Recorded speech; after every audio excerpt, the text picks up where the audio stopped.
true. Now who said what? Oh, that's so new. Royal voices with the business just for you. Yeah. What's going on, y'all?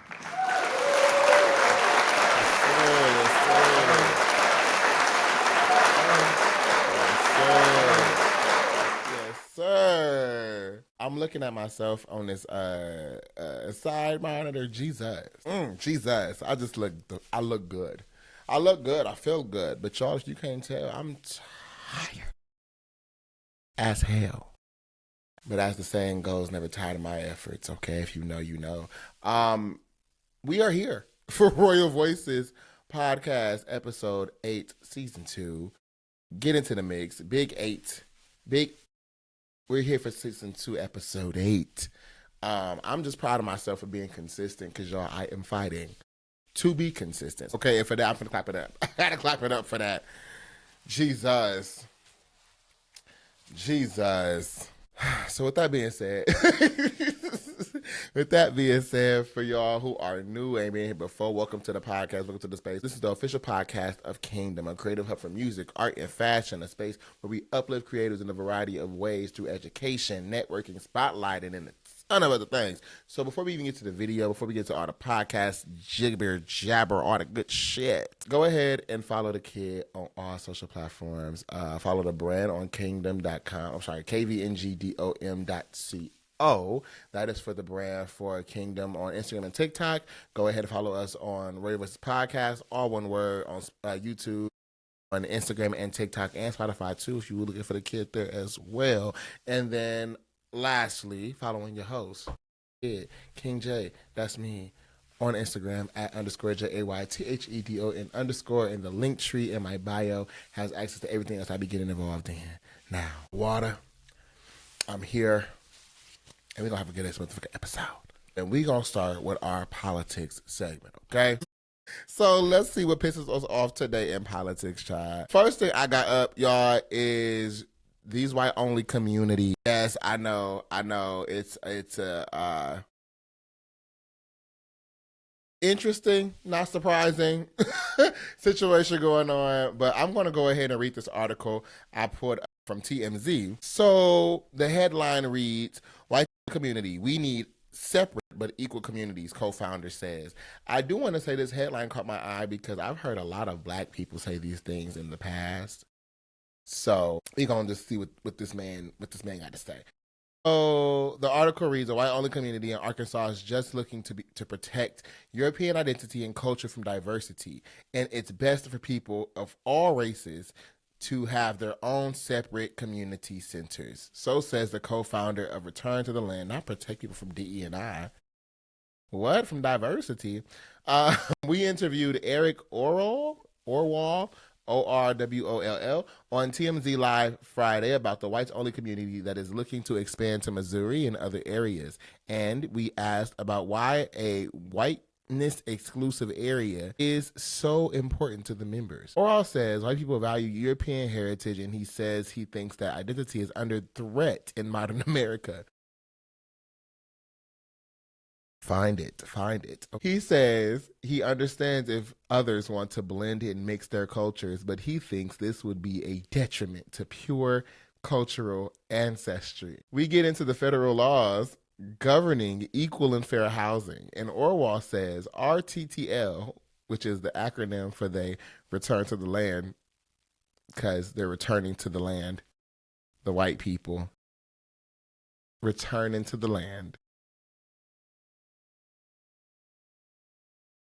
isn't looking to break the law. They're simply trying to work around it via exceptions written into it. While the group wants white American-born individuals to apply, Eric says anyone can send in their application, with acceptance decided on a case-by-case basis. As for whether they'll actually allow anyone in who doesn't meet racial or ethnic requirements, we just don't know, but it sounds doubtful.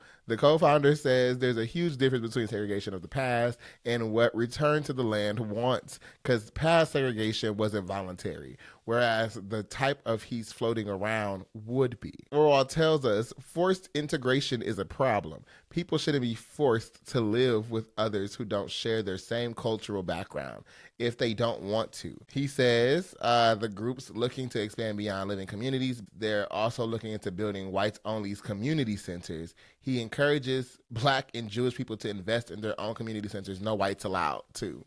Y'all, I would encourage y'all to go ahead and finish reading the rest of the article. It's just a key because I've heard the same, ideology from Black people before. And I've always been told to go back in history and realize Black people were never asking for integration. They were just asking for equality. They were just asking for, the same things in all the communities. So it's really interesting to see. But I really had to say that because I want people to understand and, comprehend. And I think if it has been said, I'll say it. Sometimes people will try to tell Black people what should be concerns for Black people.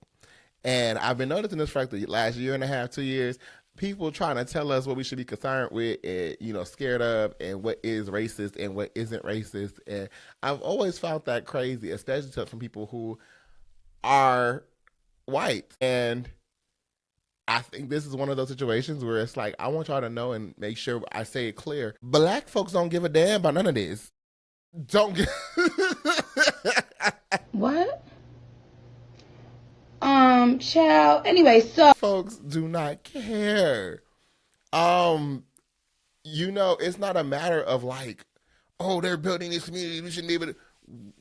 It's a matter of do what y'all want. You ain't got to worry about us. And I think honestly, what's baffling more than anything is when you say you're trying to preserve white American history, what are you referring to? What are you talking about? Like, what are you referring to? What, the Confederacy? Racism? Casserole? Open-toe sandals? I don't know. I really have a hard time understanding that, but I think because I'm a Black man, it wouldn't resonate. It wouldn't resonate with me. I really wouldn't know, I wouldn't understand it. I just think it's crazy that white people think the world is against them, and specifically white men, as of lately, are really feeling like they're under attack. And I find that so crazy because for people who have a history, a lineage, a legacy of racism, of colonization, of genocide, of so many harmful, crazy things, somehow today you've convinced yourselves that you are now under attack by the very people you inflicted all that bullshit on. So much so, you have to build communities to protect yourself from diversity. It's interesting. It is really interesting. And to see y'all do this is, at least now, it's crazy to me. Because when other communities have done the very things you're doing, kind of got out your way, made their own communities, made their own spaces, y'all came and burned them down and bombed them and killed them. You get what I'm saying? Like, it's like y'all go out y'all way to do all of this extra rah-rah and then inflict it upon other people who don't be bothering you. It's crazy. It's really crazy. And, these last few weeks, because y'all, by day, I'm a recruiter. Okay, so by day, and a program manager. So by day, I, talk to a lot of people in passing, especially now with all this job uncertainty and people, looking for roles and stuff like that. I'm talking to a lot of people all the time. These last few weeks has been very interesting because I chatted with two people. One at an event that I was attending and one in passing. I think I was like getting coffee or something. And the man, it was a white man. And he was asking me questions at first. We was having actually a very good conversation. I told one of the people I work about this. Actually, we was having a good conversation at first. Like it was moving. He was telling me about his career and all this stuff. You know how he loved his IT background and all this stuff. And how recently he got laid off. And he was asking me questions about, getting back into the workforce and, how to apply the best tips and tricks and all that kind of stuff, right? So we just talking, and he says, hey, real quick. This is before we he said real quick. He said, so what's the chances of me getting the position as a white man?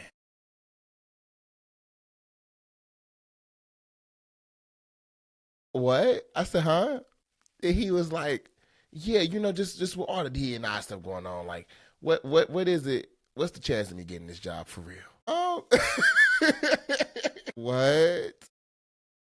That was what? Okay, I really didn't know how to respond to that, and I just said some reassuring shit about equal opportunity and the legality behind application processes and shit like that.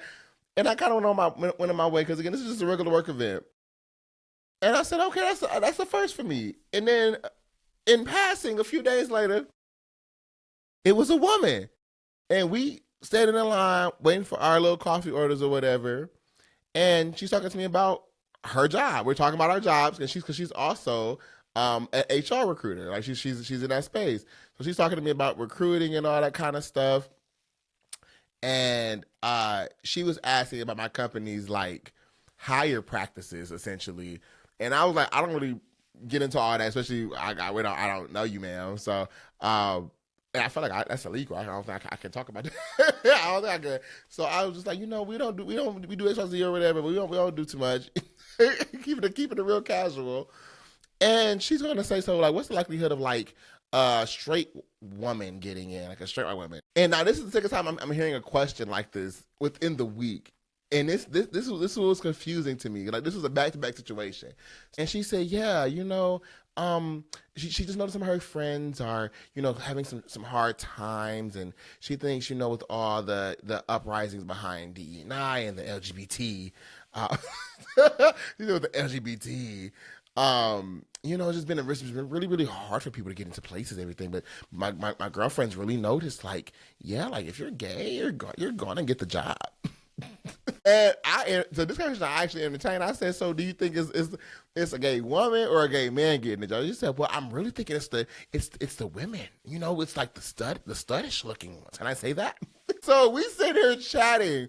And I mean so much so the barista came from behind the counter and asked us to move because we were like just talking. And after our conversation left or got done, I'm leaving and I'm thinking to myself like, y'all are really concerned. And I didn't talk this long to that man because I think I was just a little thrown off at that event and for that conversation to be happening. But with the girl, I think it's because it was in passing, and I really, at this point, this happened twice. At this point, I was really kind of just interested in seeing her thought process because you are a recruiter, Buki. Baby, you hire the people. What did you tell your friend?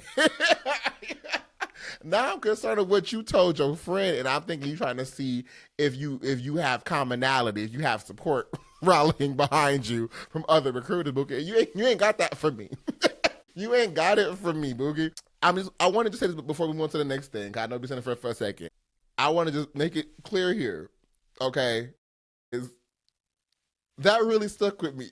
It's been a few conversations this last year and a half that have really stuck with me. Those two people, that one lady I told y'all in a prior episode who said it was in a man's biological makeup to want to just have sex with women at any point in time. What the fuck? Even if she doesn't want to have sex, that's crazy. Like, it's just been certain conversations that has stood with me since this damn election has started. And I want to just get on here and say, I want to put some of the rumors of recruiting DE&I hiring to rest, okay? One, and I wrote these down just to make sure I remember because I've been hearing this consistently, and I want to make sure I said this. I want to make sure I said this shit right. First, DENI Okay, diversity, equity, and inclusion. And now, hey, I ain't never heard that. I'm not a DE&I professional worker. I utilize DE&I practices and strategies within my workday, my day to day. And my organization has a strong value proposition as far as how we create, cultivating, and welcoming an inclusive environment. So this is just my organization, and these views are my own. Let me say, these views are my own and mine alone. Now, diversity, equity, and inclusion. I am new to learning about the A at the DENIA, which is diversity, equity, and inclusion, and accessibility, which it makes sense. This was created as a practice because white people historically have kept people of color in different statuses of ability and things like that, sexual orientation, gender, out of spaces in various facets of life, including education, job opportunity, healthcare, finance, housing. So DE&I efforts and initiatives are things to not erase white people or not erase and remove white men from anything, but to foster environments that can bring in people of color, people with disabilities, people with various backgrounds and ages and demographics collectively. Okay, that is what DE&I is. Okay, Google will help you with that one next time if you forget it. Now, it does not mean black. I know a lot of y'all is gagging right now. Yeah, it does not mean black. It does not mean black people. Diversity comes in a variety of things: race, gender, sexual orientation, religion, political belief system, socioeconomic status. You get what I'm saying? Ability level, things like, it's a variety of things. Geographical locations, it's a ton of things, okay? It's not just black people. Second, I want it to be clear that, and I'm speaking in my full-time Josh voice, okay? This is Josh recruiter at this point. Josh program manager at this point, okay?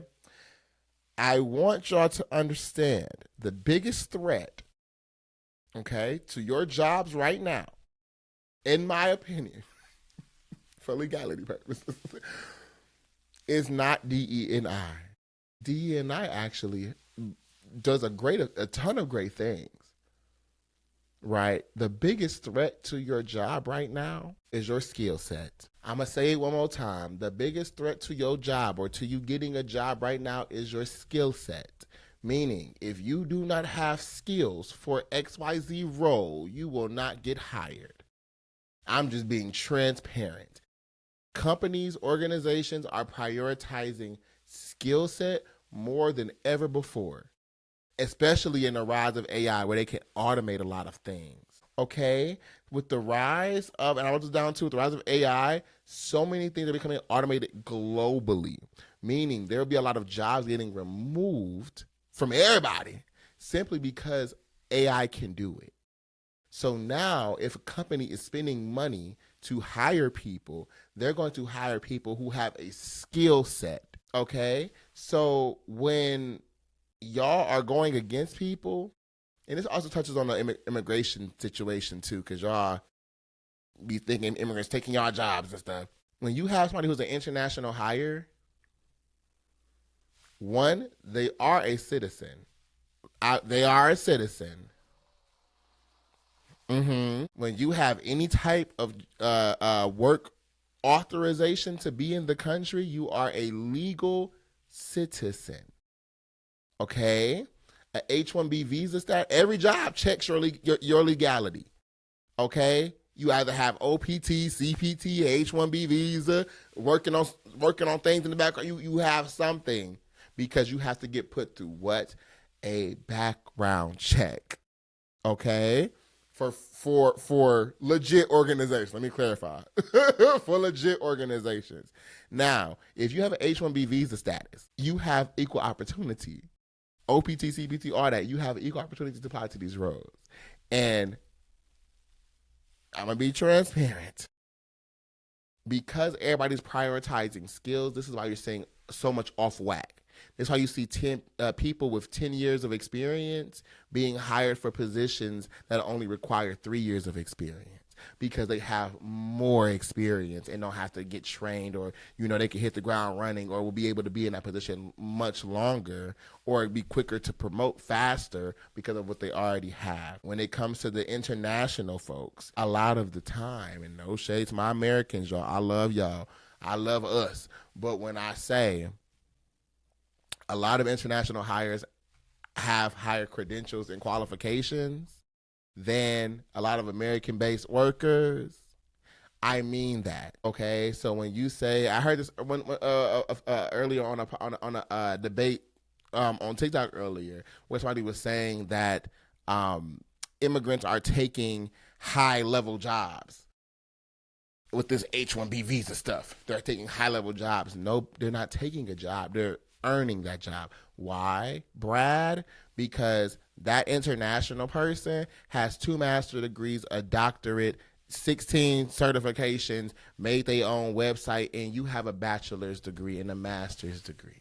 So yes, they're going to hire that international candidate who was not taking a pay cut, by the way. 9 times out of 10, they're getting either paid a little bit more than their counterparts, or they're coming in at the approved salary that was already either listed on a job description or already approved by the manager before they got the position. So we have to really start thinking about the skill sets. Okay? That girl didn't get that job because she's a girl. That black man didn't get that job because he's a black man. Okay? That person didn't get that job because they have a disability, but because they were qualified, and y'all sick to see it. Y'all mad about it. I know everybody feel like they're competitive, everybody feel like they're the special ones and all of that, but y'all, it's a big world. And when these applications and stuff come in, you are really competing with people. So shake off your ego, shake off your privilege, and recognize people are earning these things. People are truly putting in the work to go ahead and do these things. And lastly, I will say, hiring based on race, sexual orientation, religion, age, whatever the fuck, is illegal. It's illegal. That's why a lot of these processes get documented. It get documented for a reason, not because it's just we want to make sure we have a race quota or make sure we're hiring enough girls or women. No. It's simply because we want to make sure we document the fact we talk to people, and the fact that these paper trails can protect organizations in case they ever try to get sued. Okay? Practicing those things are opening for legal risk. DE&I ensures equal opportunity for everyone. DE&I is actually a beneficial thing for organizations, and is statistically proven to boost company employee morale, company efficiency and productivity, thus increasing revenue, thus increasing profits, and thus creating a big flowing synergetic cycle, all because people are treated fairly, equally, and included in what the fuck is going on in their damn-to-day workplace. But I know people will still choose their feelings over facts and statistics. So to all the white people who tired of woke, to all the white people who tired of women's rights, to people who tired of all the POC invading their space, by all means, take your own self down to that 1800s as white-only community, where the height of your celebrations for your white heritage will be pulling up in a Ford F-150 with an American flag attached to the back of it, pulling up to a picnic engulfed in cigarette smoke, where food being served is casserole with a side of beer and Betty Ann on the flute for entertainment. And I promise, you will not have to worry about my black ass or none of the other coloreds interfering with your piece, okay? Y'all have a good one there. So moving right along. Next we have Texas Democrats are fleeing, child. They leaving Texas. It's a lot going on there. People are pulling stunts. I am truly gagged. Like, I am not gonna hold you. So I'm gonna pull up this article from Al Jazeera.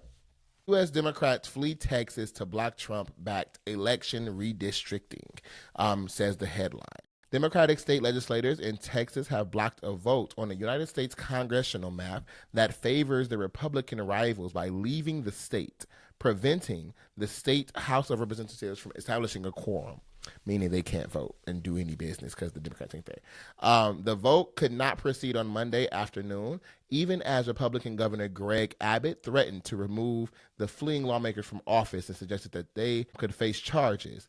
At least 100 legislators in the 150-member chamber needed to be present for the vote to proceed. It is not clear what the next vote will, or it's not clear when the next vote will be held because, again, the Democrats have fled and they've gone to places like to Chicago, Illinois, New York, stuff like that.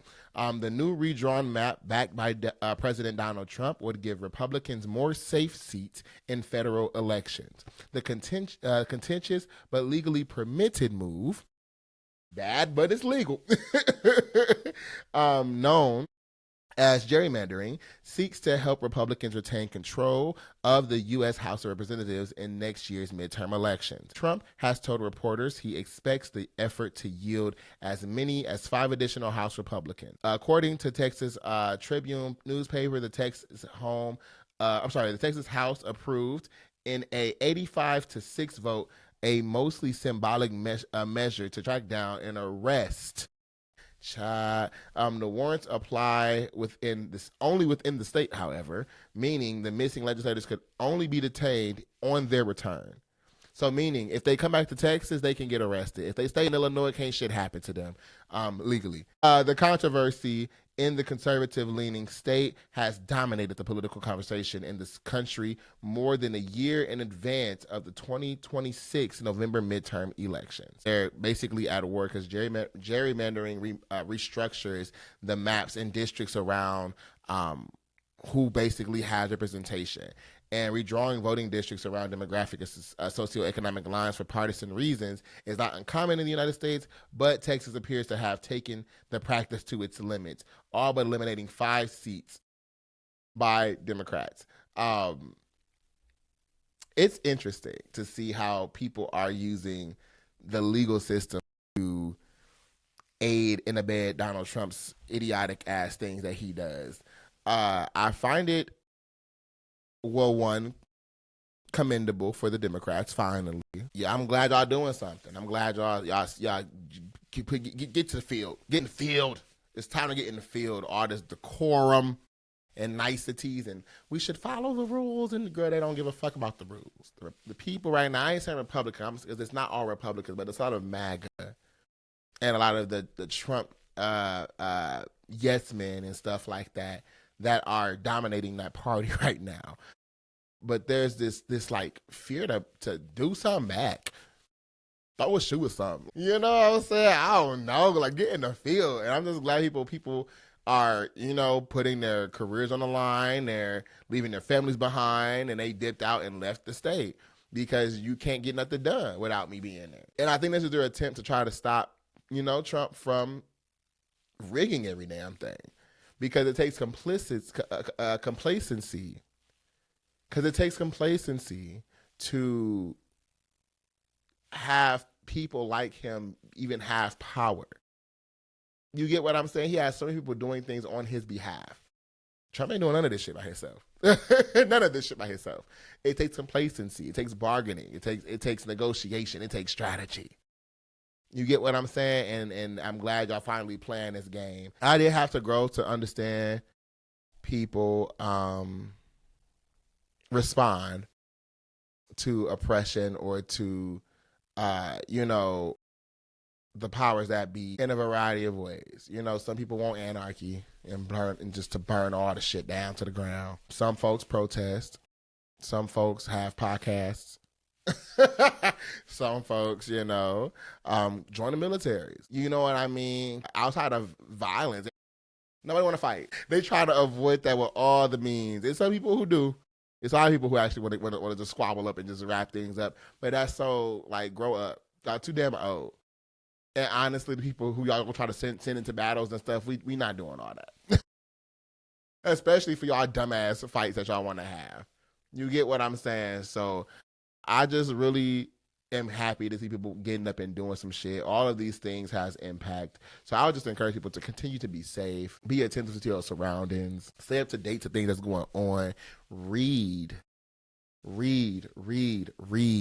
That combats manipulation, that combats propaganda, and that prevents you being a dumbass and talking out of your ass because you done read some shit.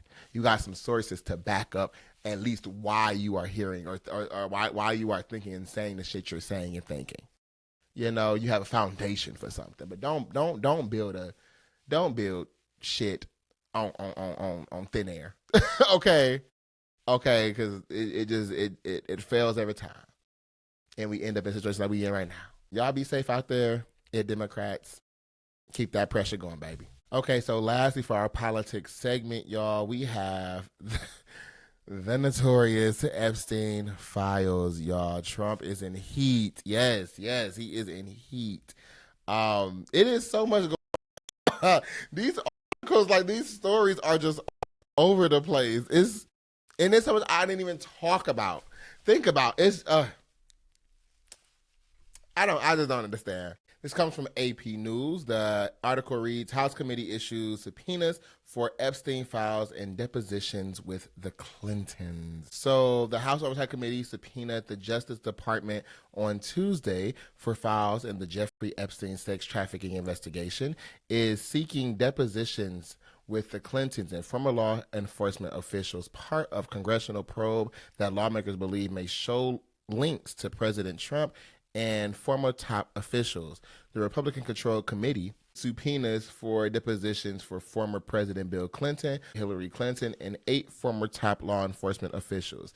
The committee's actions showed how even with lawmakers away from Washington on the month-long break, interest in the Epstein files is still running high. Trump has denied prior knowledge of Epstein's crimes and claimed he cut off their relationship long ago. And he was reportedly tried to move past the Justice Department's decision not to release a full accounting of the investigation, but lawmakers from both major political parties, as well as the Republican president's political base, have refused to let it go. Rep. James Comer and the Republican chairman for Oversight Committee noted in letters to Attorney General Pam Bondi and former officials that the case of Epstein have received immense public interest and scrutiny. I would encourage y'all to continue to go ahead and read that article. The subpoenas have not been enforced as of yet. They do have until August 19th to hand over requested records. Though such requests are typically open to negotiation, so it's very possible they can just come back with some kind of negotiation strategy to combat doing those things. Now, I added this in because y'all, I really I think, and I said this last episode too, when it came to the whole CBS Paramount shit, of the deal and Trump and censorship and all that kind of stuff. It's just crazy to me to see things happening in real time that on TV shows get handled quick. And what I mean by that is, like, when you watch movies or, watch TV shows or have read, stories throughout history about government taking over things, or Big Brother, or corruption, or played video games with corruption, and you can hear the corrupted and propagandized commercials and radio ads and TV shows and depictions in movies, and to see it happening in real time, and then to have people twice my age, for the most part, debating on what they're actually witnessing, is baffling to me. And even with this Epstein case, it went from Trump saying he gonna release the files, right, during his whole campaign, to the files are on his desk to release, to Trump don't know when he gonna release them. Awkwardly, around the same time he was reportedly, allegedly, told he was in the files, he was notified, he was briefed in like March, that he was in these files earlier this year. Then Elon Musk says on Twitter, in just a breakup ass rage, that he is in the files. and he needs to release them, and that he knows he's in them, to the DOJ and FBI saying there was never a client list and the files don't exist, to now they somehow pop back the fuck up magically. And when they pop back up somehow magically from not existing, they now exist. And then Donald Trump's name is redacted from it for privacy reasons.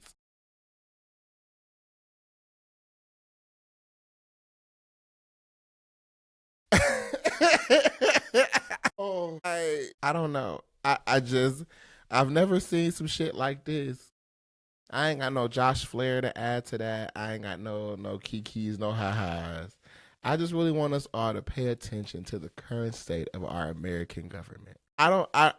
It's crazy. And I would just encourage us to stay knowledgeable. This Epstein file case alone should show you how corrupt, how fucked up your government is right now. You have major departments cooperating in falsified investigations, publicly corrupted things. How the hell some files don't exist? Now they exist. And after all that, you're redacting people's names. My God. So I understand the skepticism a lot of people have for everything around them. I understand the worry of concern behind truth and validity behind the thing that they consume on both sides. Everybody's scared. Everybody don't know how to interpret the news. I would really just encourage all to read. If you're a spiritual person, trust your discernments. Because you can see through the bullshit. I can always see through the bullshit. You can see through the bullshit. Okay, but back your understandings up with reading.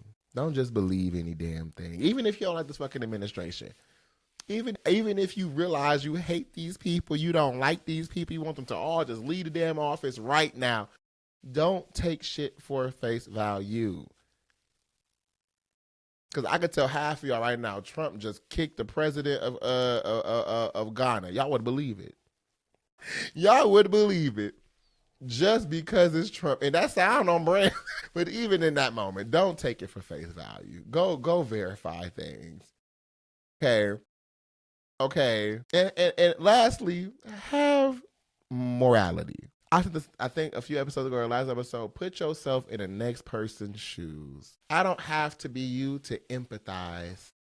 I don't have to be you to understand challenges or struggles that you experience in your life or in your space. That's what makes us the human beings we are, the humanity we share. Okay? I just wish we would be more attuned to that, and honestly could unify so much more. And I see the devil working overtime to keep us divided. So with that being said, y'all, stay safe, be in your environments, hang with people who fuck with you, fuck with people who fuck with you. You know what I'm saying? Continue using your voice, continue using your power, speak up, because all of this shit is important. And even if you're not paying attention to all this stuff right now, be a breath or something, get a gist, because this impacts all of us in our daily lives every single day, locally and globally, and in the future. So with that being said, y'all be smooth out there, and I can't say that on here. Y'all be blessed. So now, y'all, we finna go ahead and get into Let's Talk About It with King, okay? Yes, sir. Yes, sir. Yes, sir. Yes, sir. So I told y'all, if y'all start this motherfucker, she will not stop. Y'all already know what I'm talking about. Yes, we finna go ahead and get into Nicki Minaj versus Dez Bryant. Now, I didn't know who Dez Bryant was, okay? Don't be mad at me. I hear he's a sports guy, NFL, former player. Don't know his name, don't know his body, don't know his stats. I'm sorry, that's just me. But, I'm pretty sure he inspiring the kids everywhere, okay? But, Nicki, I'm tired. Nicki, it is draining, baby. It is so draining being a Nicki Minaj fan, child. Like, I love the music. I love the aesthetic.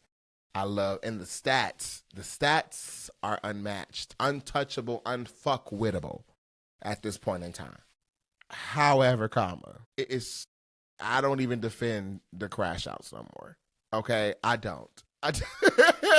I don't. I never really did. I just found them funny younger in her career or earlier in her career. Um, as you know, the years continue, Chun-Li areas, and all that kind of stuff, and Cardi B and all that. All that was just the key to me. Even Bigfoot, she ate that, she ate that up. I really enjoyed those things. But it's just like the social medias. I need somebody to take my baby phone, snatch that phone out that girl hand, and don't give it back. You got too much money to not have PR managing your tweets for you. I mean, you could literally pay somebody to sit across from you, share your thoughts with them, and they'll tweet it for you. Okay, but you got to get a filtration system, baby, because it's Jesus.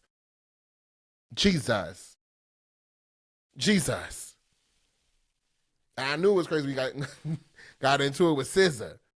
Talking about it's the Knickerbockers, bitch. Shut up. Y'all, Nicki is a key. And when she is pissed, she comes up with some of the funniest nicknames for y'all. And I don't know how, when she called Lotto Scratch Off, I died. I don't understand it. But I got this article from Complex, and it reads, Dez Bryant says he'll stomp Nicki Minaj's husband after she offers $10 million cash to have him and her husband fight. Oh, and I love how the subheadline reads, Minaj stuck her neck in when Bryant responded to recent comments that Jerry Jones made about Bryant and Jay-Z. So I went to go get an article to make just basically to put words behind what I witnessed on Twitter, because I didn't know if I missed something prior to the tweets Dez Bryant had, so this will kind of fill in the beginning of these gaps. But I did see this interaction back and forth live and in color on Twitter.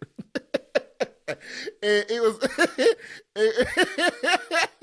from I'm gonna share my 2 cents at the end after I read this article, but I had one takeaway and I want to see if this article gonna back up what my takeaway was. So let's get into it.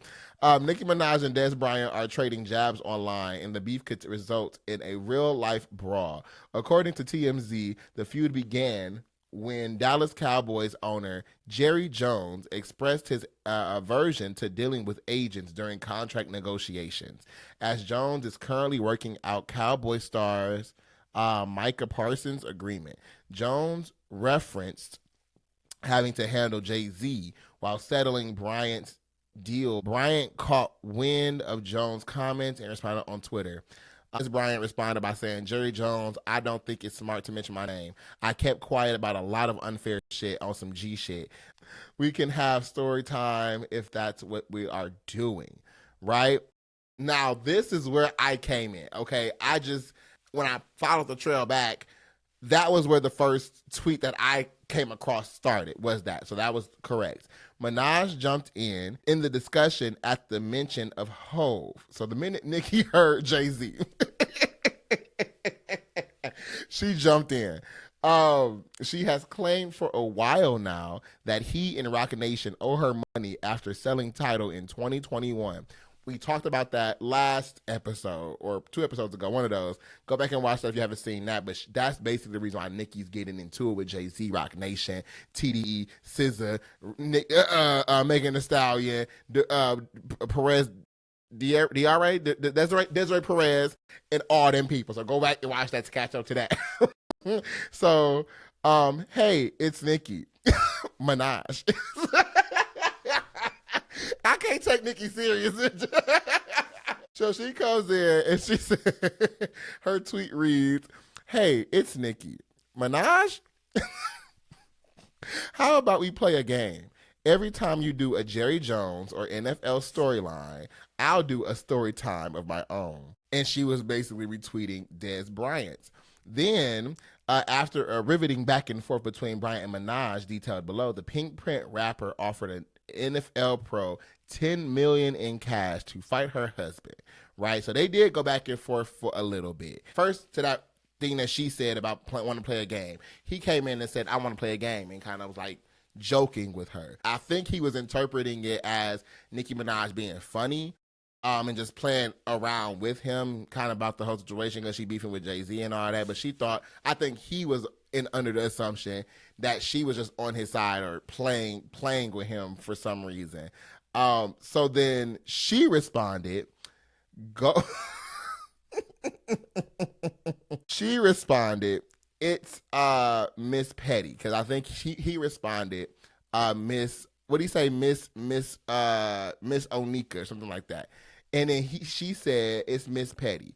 This come across my desk from 2020.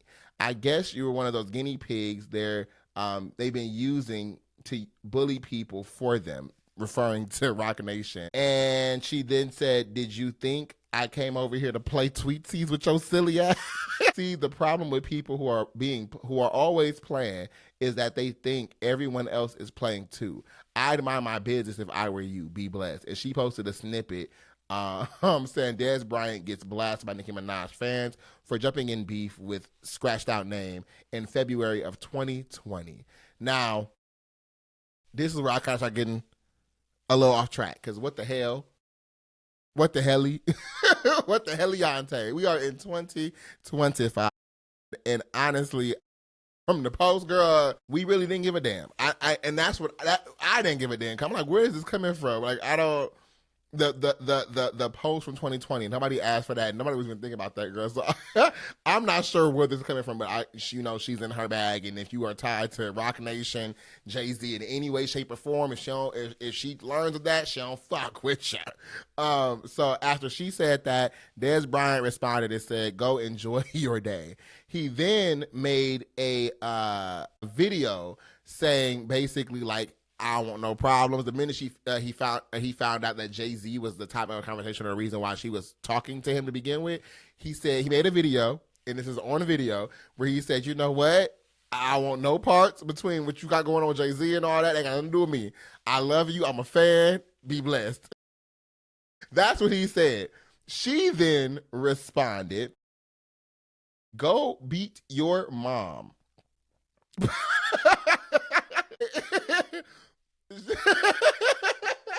This is where I said, okay,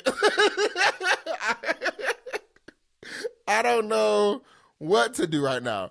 So she said, and I quote, go beat your mom, and then ask Desiree Perez and Jay-Z why they've allegedly been the vile cunts they've been to so many black people while lining their own pockets and weaponizing racism in order to keep black people blinded from their truth. Why wasn't Desiree Perez pardoned by President Trump in capital letters, publicized to the black community and hip-hop culture the way Lil Wayne's was?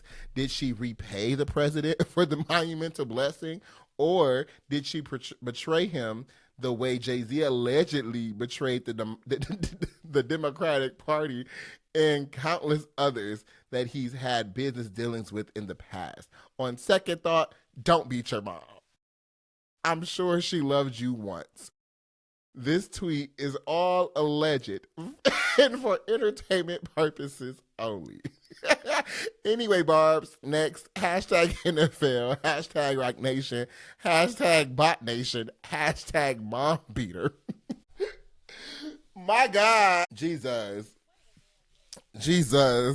So, and I have to chuckle because what the hell? So when I was reading this, following along, this is all out of left field, right? What did I miss? So I'm at this point, I'm trying to like catch back up to like what the hell happened? Like what is going on? So after she said that, Dez Bryant came back and said, "Say, bitch, I didn't go to jail or touch my mama. I was defending myself. I removed her nails from my skin. Folks know I was dealing with some corrupt stuff in Dallas. I don't get how you can even be on the internet with your husband being a sex offender. You said we are speaking facts, weird hoe. Come on." So, y'all, I ain't seen a back and forth this intense in a while, at least between, Nicki to this extent, and Dez, I don't know, it felt like a weird mashup to be beefing, you know? So then after he responded that, Nicki came back. Nicki came back and she said, I'm so happy you brought this up. I'll give you 10 million in cash if you'd come and fight him since you beat your own mom. He was lied on 31 years ago while both of them were 16. And there's proof. That's why they couldn't get the money they desperately needed and sued for. Now, you, on the other hand, was beating your mother as an adult. Bigfoot, catching a stray, Megan. Bigfoot had a brand new weird case as an adult. Jay-Z dodged a paternity test that could prove he fucked a teen as an adult. Desiree Perez beating her daughter and calling her black son-in-law a nigger with the hard ER as an adult. Falsely had her own daughter institutionalized as an adult. Lied and said her child was on drugs as an adult. Then she comes in with this parentheses and says, this tweet is alleged and for entertainment purposes only. As a matter of fact, let me go call President Trump and ask for a pardon like Desiree Perez did. Next, I'll get into the casino stuff. Mommy beater, hashtag mom beater, hashtag Rock Nation, Bot Nation, Twat Nation. Dez Bryant's booty hole allegedly leaks as an adult. Should I start my own story times now? Yo, like,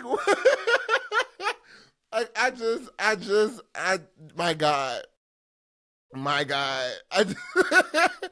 So after she says that, he comes back, and he says, I've been lied on my whole career, so I'm not trying to hear all of that. I thought we were speaking facts. I don't play all of that funny shit. Go get my 10 million in cash. I'll stump that dude out right now in front of you. And it's Rock Nation. It's Rock Nation for life, bitch. So that was where the feud kind of died out. You know, after that portion was stated. This is a key, and I told y'all, once y'all get her started, she is not gonna stop. And I don't think she had an issue going like that. Now, what the issue is with me, this is so unwarranted. I don't know what this man did. I don't know what the day was like, but you look crazy as hell, Nicki. This one, this one. You look like the aggressor, okay? And it's giving the aggressor. I ain't gonna say look like you are the aggressor, because I don't even think this man was talking to you. You just heard something about Jay-Z and got to attack mode, okay? And I don't want no strays, okay? Megan called a stray, Desiree Perez called another stray, Jay-Z kept catching. I know, I get that you owed money, but baby, at this point, sue the man. That's how I feel. Sue the man. Maybe you tried it already. I don't know. But if you legally owed money, you should legally be able to get it back unless you was hustled and you got. And that's the only way I can see you going on this rant and it making sense. Okay. The sister stuff was funny, but this one, Jesus. Jesus. Okay, let's really, you know, put the phone down and get to the booth. Do that. Put some diss tracks out. We'll get into that a lot better, okay, than these tweets. So I just wanted to share that with you. I ain't got a real resolution. We'll continue to see the saga that is Nicki Minaj. That's some Sagittarius, baby. I'm telling you. They be at your lifeline for the rest of your life. She like them type of dudes that be shooting the ops for days. Nicki, go to bed. Go lay down, girl. Next, we have Beyonce Act 3 Rock and Roll. Y'all excited for that? So, this comes from Billboard. This article, fans think Beyonce just dropped a major hint in her new ad that Act 3 would be a rock album.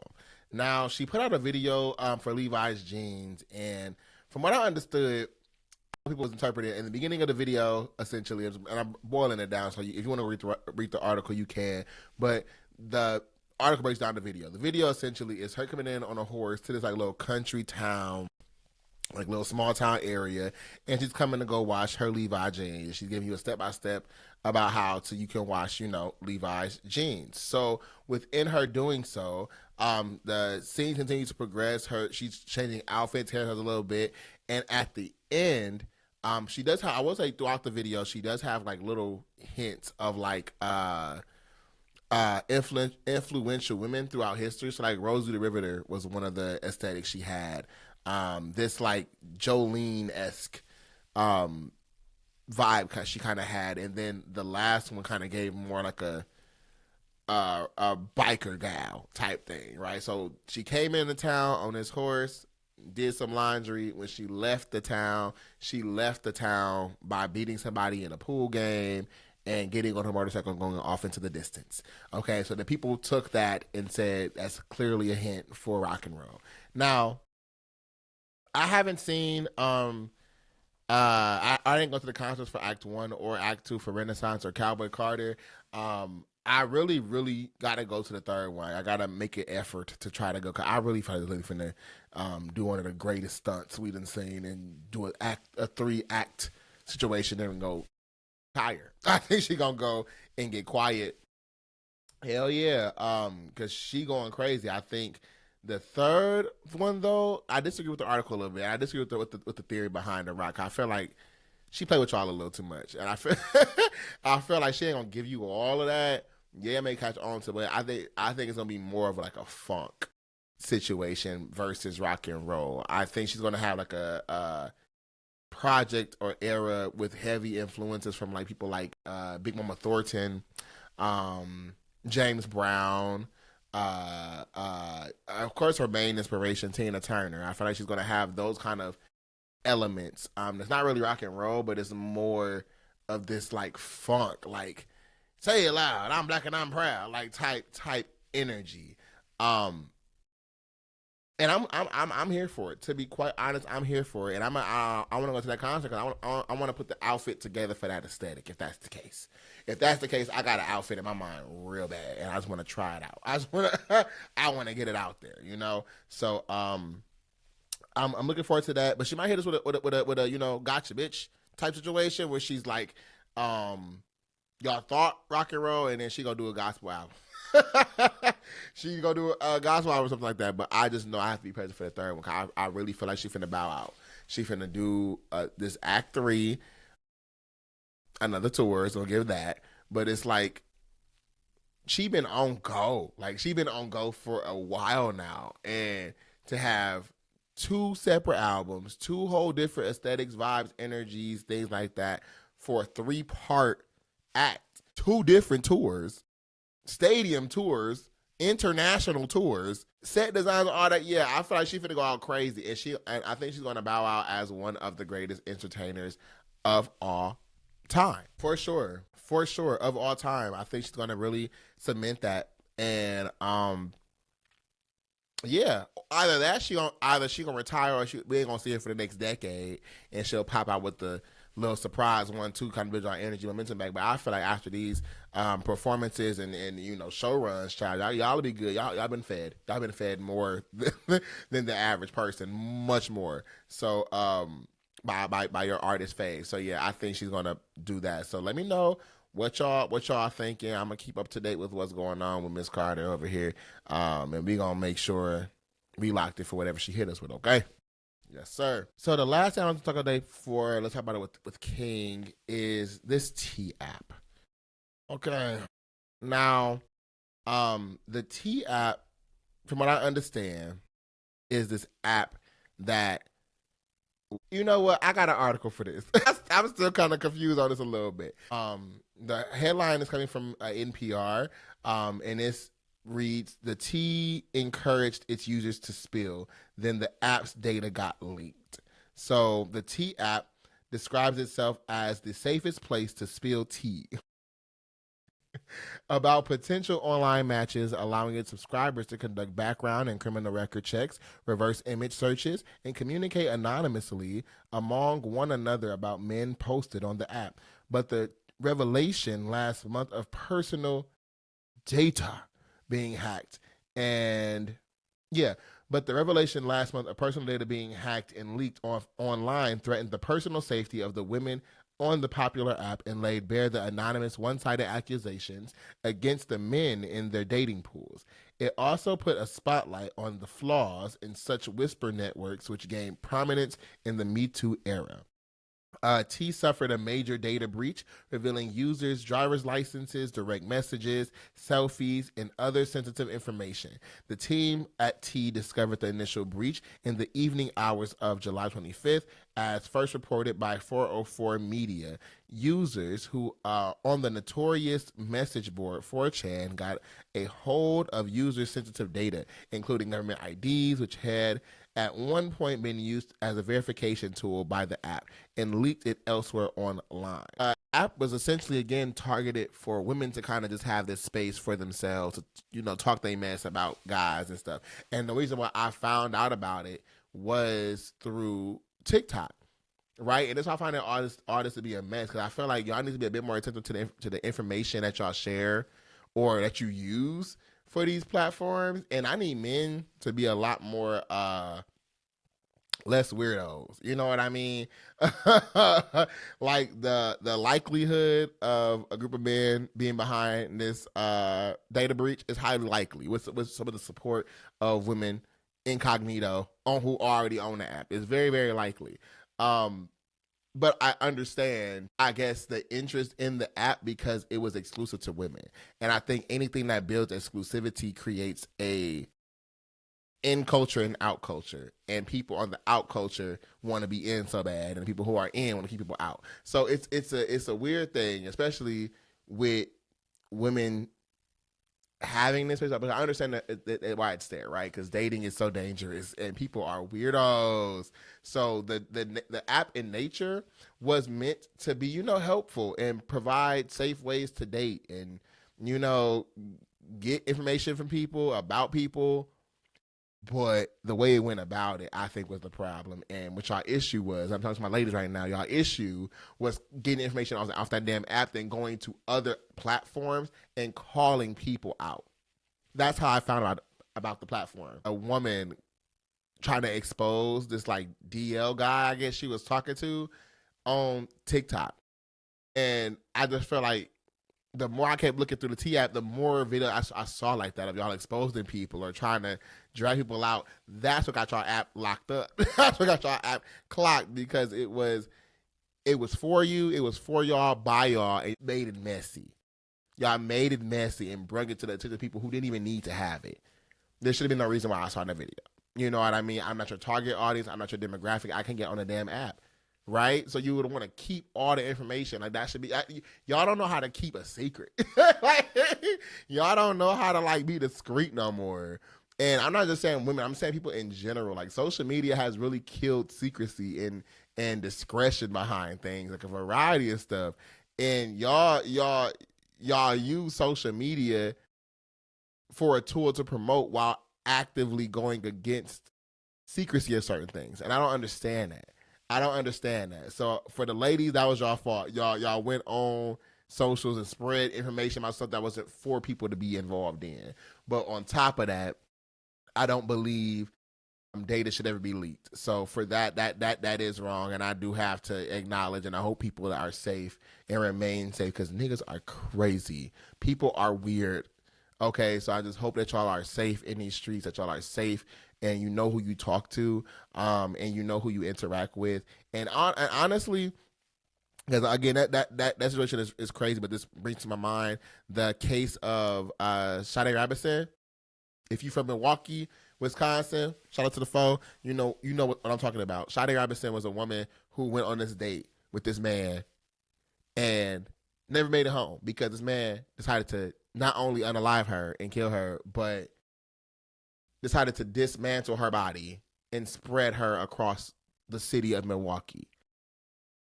Some truly demonic shit. But apps like this is the reason why they exist. You get what I'm saying? That's why people are talking and speaking about men and stuff, because men do a lot of weird shit with no justification, rhyme or reason. Now, I'm not saying women can't do the same thing, but I'm saying statistically, it's men and women don't feel safe, and it's sad to see. It's sad to hear about all the things that's going against women and the safety and having to, travel in numbers, watch your drink, text when you make it to XYZ location. You get what I'm saying? Like, it's a layer of concern that they genuinely have, and I feel like this app was a step in a good direction, just went about it the wrong way. So I would really encourage the founders of that platform to think about another app similar to that, where you have a bit more security measure, but also you have a bit more sternness about the way the people in the app operate to keep the secrecy and the safety of that app integral. And I just ask that y'all, again, be safe. I be around too many girls. I got sisters. I don't play with my ladies. I don't play with my girls at all. So please be safe. Please be safe. Watch where you're going. Get y'all a little taser with you, a little zip zap. You know what I'm saying? Get a little pay a little pew pew pew real quick too. You know what I'm saying? It's a lot of things that you could have to protect yourself. Things you can go do to protect yourself. Train and take little classes and stuff, and just be safe. Be attentive to your surroundings, because you don't know who you're meeting. You don't know who you interacting with, and you don't know how fast things can turn around, even when you thought you were safe. You get what I'm saying? So y'all be safe out there, and ladies, learn to be quiet. Okay? Learn to keep a secret, okay? All right, y'all. We are in the last stretch of the episode, and I just want to say, for creative advice, 2 things. I'm going to take them at once. Standing up for yourself and pivoting, right? Now, for standing up for yourself, I wanted to go into a direction. I'm not going to go in, because God always shows out. God always shows out. And one thing about it, 2 things for sure: weapons may form. Weapons may form, but they will never prosper. And when I say stand up for yourself, I truly mean that. I mean, get up, go to bat, yell, scream, fight if need be, figuratively, and stand up for yourself, because nobody gonna go as hard for you as you go for you. And sometimes people expect you to sit and be complacent. Sometimes people expect you to just sit and let things go by and just happen around you or to you. Stand up for yourself. One of my favorite animes, well, I'm saying that like I watch a lot of animes, but my favorite anime is One Piece. And I say One Piece because it's a character on there named Monkey D. Luffy, who wants to be king of the pirates. And all he wants to do is go across these seas, find his motherfucking treasure, and help his friends along the way. That's it. Give him a little steak, a little pile of food. In the bed, he kosher. But the only time he crash out and want to whoop your ass is when you are hindering the progression of his friends or himself towards his goals in life. One of his main companions that was early on in the show, who he had to fight for because they wouldn't fight for themselves, right? But then as the show continues, he tells his friend, like, look, I will fight for you. I will stand up 10 toes every time, as long as you stand up for yourself 10 toes every single time. I know it can be easier said than done, and I know sometimes the challenge of standing up for yourself is simply finding the courage to do so. But I would encourage you to find it. And the sooner you find it in your experience we call life, the much more you will be able to accomplish. Because the better you become attuned to yourself, the more you understand what you are standing for, what you're not standing for, what you agree with, don't agree with, the more you can figure out who you are, your identity. Standing up for yourself will become second nature. And the more you do it, it's like flexing the muscle. The more you do it, you're going to stand on it every time. So I'm not going to go down the route I said I wanted to go down, because why? And better. And although I'm not going to go down that route, I will say standing up for yourself sometimes requires you to address a couple motherfuckers. It requires you to cuss a couple people out. And it requires you sometimes to be on a, I don't mean it to my own horn, but bitch, I'm him. And I mean that. And I'm standing on that. One more shout out I want to give. T.S. Madison. You have a show on YouTube called Outlaws, a podcast called Outlaws, right?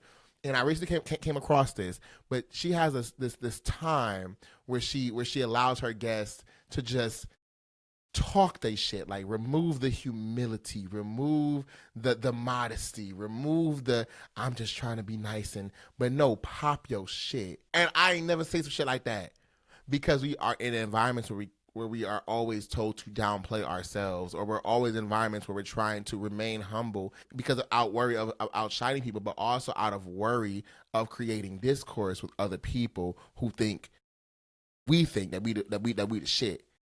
In reality, we are. And I'm no different. I'm that nigga. I'm him. Online and offline. In real life.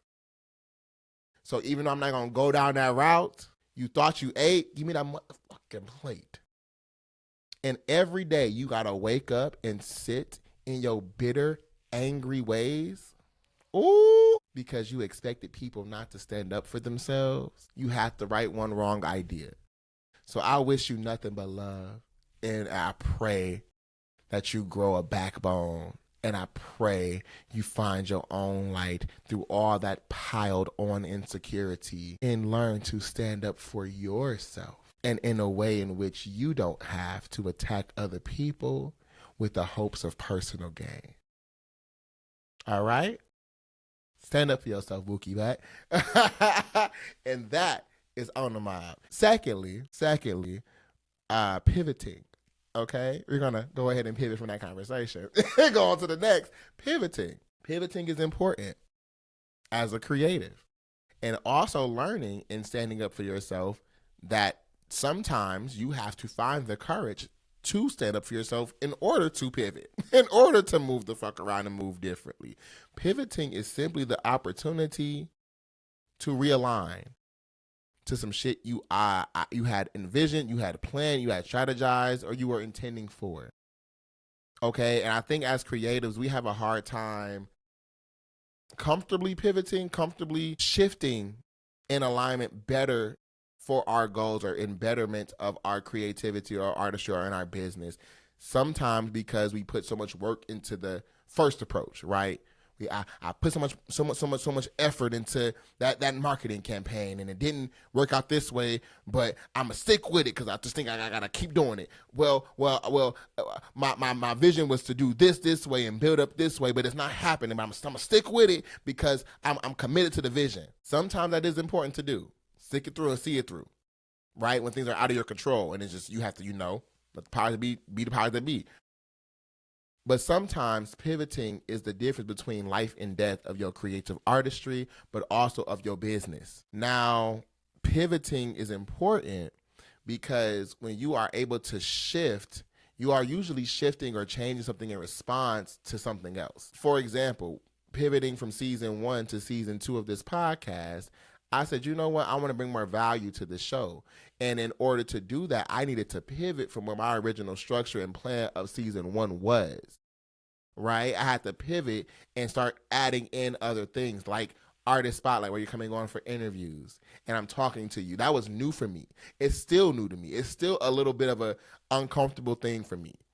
You get what I'm saying? But that's something that I really enjoy doing. And at the end, when I see the finished product, I'm like, damn, okay, I'm glad I added these things in. You get what I'm saying? That was because of a result of pivoting, of saying, you know what, your first idea was great. Let's add on to that. What else can we do? What else can we tweak and alter to bring more value? Pivoting. I didn't have to add any damn thing else. I could have left it as it was, but it would have stayed at where it was at. right? I could have decided not to add no set design things. I could have added to, I could have cared to not add lighting and shit. I could be sitting in the dark. I could have did it that way. I could have done it that way, but it wasn't bringing me closer towards the vision and towards the intentions I had as the creative making all of these things. You get what I'm saying? So pivot. Be okay and comfortable in that, because we have to. We'll have to. Change is inevitable. You cannot do shit. Everything changes. And your realization as an entrepreneur, as a creative, as a musician, whatever you're doing, will become, okay, I can either sit and die on this hill and hope for the best, or I can shift and better align to operate in a way that I know will get me towards where I'm going. You get what I'm saying? So pivoting. I pivoted season 1 to season 2. I'm probably going to pivot again before September come around with some new restructures for the show and artist spotlight and additional value things I want to bring to this, because this is an ongoing thing. That's why I created Kvngdom. So I can visibly see me not only talk my shit, but walk my shit. I do what I preach. So when I say find your comfortability in speaking, hello. When I say find your comfortability in standing up for yourself, hello. When I say find your comfortability in pivoting, and I tell y'all we're changing this, hello. It's being done in real time. Same with the guests I have on for Artist Spotlight. The advice that they're giving, we're all living proof of these things happening in real time. We don't have a crystal ball and don't know where we're going to be at in the next year, 5, 10 years. We don't know. But when you put these things in, these little seeds, day to day to day to day to day, it grows and blossoms into this beautiful tree, into this big ass tree that serves so many things and actually aligns with what you intended to align with. So I say all that to say, pivot. We gonna have some changes coming to the show, of course, of course. And in that effort and goal to maintain consistency and you know, develop consistency more intentionally, pivoting is required. So I know because of this layer of social media, we get scared sometimes to change things or look like we're not progressing or look like we're failing or look like XYZ because of social media. It's eyes on you, right? But that's part of the journey.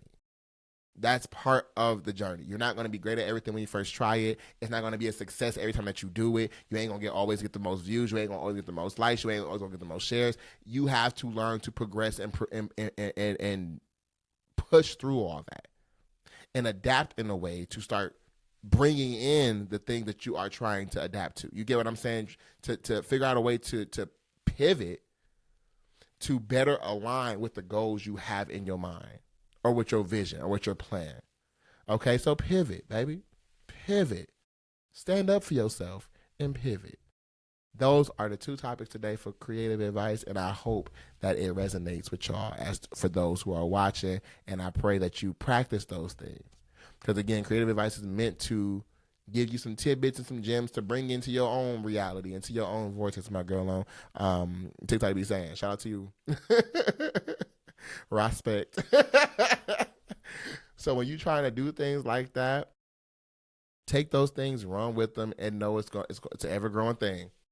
Okay? We here for a good time, not a long time, so turn the fuck up in the meantime. So with that being said, that concludes our creative advice segment. Whew. Now, y'all, thank y'all for tuning into episode 8 of season 2 of Royal Voices Motherfucking Podcast. Y'all, I'm just so happy of my consistency. This 2 bi-weekly uploads. I've been on it. I've been on it. You may notice Artist Spotlight not here this episode as well. And again, it's not because of anything. There's no excuses.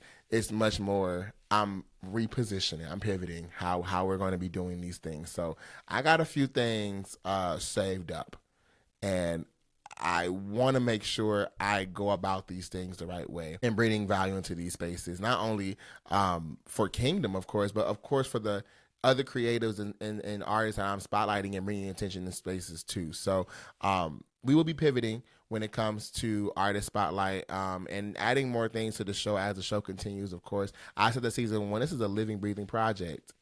And I love that y'all love the show and all of that, and people are tuning in, starting to grow a little bit. Please share with your people. Please invite people to lock in, tune in. But when I say Kvngdom is here to stay, I mean that shit. And when I say we gonna be a central hub for music, art, and fashion, I mean that shit. So when y'all start seeing billboards, when y'all start seeing award shows, when y'all start seeing conferences, when y'all start seeing TV shows, when y'all start seeing albums and projects and productions from Kvngdom, I mean that shit. So I'm ready for the ride, baby. I'm ready for the ride, and I just hope that y'all continue to rock along with the kid and ride with us. So with that being said, make sure y'all follow us on our social medias on Kvngdom, KVNGDOM.co on Instagram and TikTok.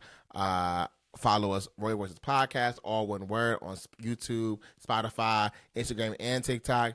And then, of course, your kid, the host, KVNGJAY, on Instagram at _JAYTHEDON_ in the link tree. My bio get you access to every damn thing else I be involved in. Now, with that being said, thank y'all. Oh, thank y'all for tuning in once again to Royal Voices Podcast. And remember, we reign forever. Y'all stay safe out there.